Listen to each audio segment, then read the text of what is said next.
ኢየሱስ ስለ እናንተ ይናገራል። አያችሁ መጽሐፍ የሚላችሁ እንደዚህ ነው። ልጁ ያለው ሕይወት አለው፣ ልጁ የሌለው ሕይወት የለው። ስለዚህ በኢየሱስ ክርስቶስ በማመን የዘላለም ሕይወት ታገኙ ዘንድ ይቺ መልእክታችን ነች።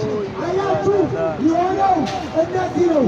አዳምና ሔዋን በኤደን ገነት ያንን እግዚአብሔር ትእዛዝ ከተላለፉ በኋላ እግዚአብሔር አምላክ መፍትሄ አዘጋጀ።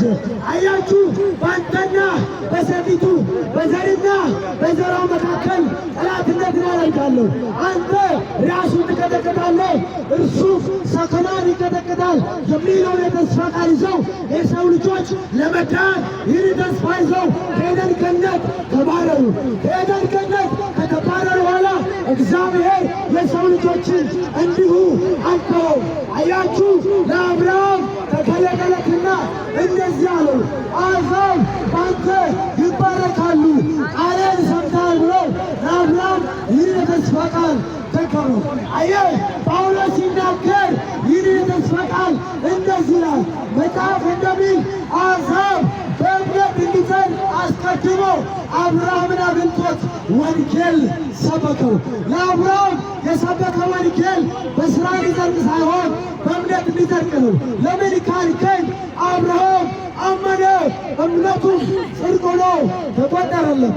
አብርሃም አልሰራም፣ አብርሃም አልለፋም፣ አብርሃም አልጾመም።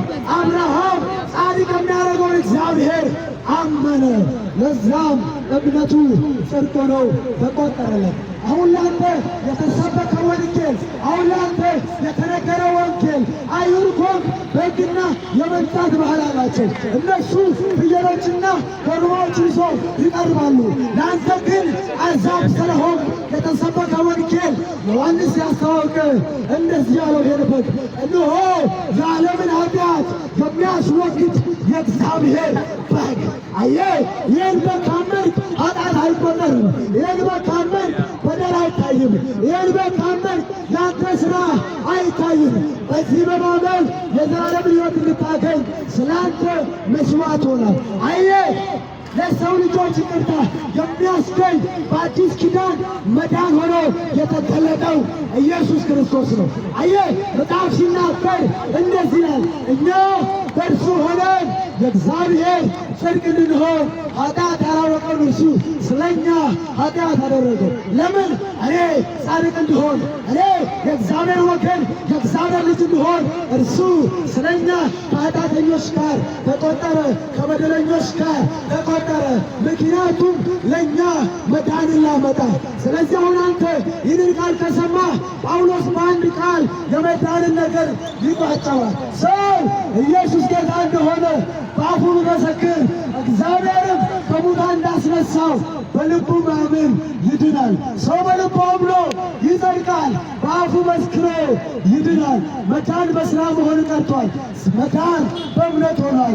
አመነ፣ ጽድቅ ሆኖ ተቆጠረለት። አየህ ለአንተ የተሰበከ ወንጌል በግድ አሕዛብ ሆነ አይሁን ነኝ ብለህ ለመስራትና ሕግን ለመጠበቅ አትሞክር። በዛ መዳን የለም፣ ልፋት ብቻ ነው። ለምን ካልከኝ ሕግና ነቢያት የመሰከሩለት የእግዚአብሔር ጽድቅ ተገልጧልና። ወንድሜ ለምን ከጸጋ ትወድቃለህ? ለአንተ የተሰበከው የጸጋው ወንጌል ነው። ለምን ካልከኝ ቲቶ ሲነግርህ እንደዚህ አለ፣ ሰዎችን ሁሉ የሚያድን የእግዚአብሔር ጸጋ ተገልጧልና። ዋው!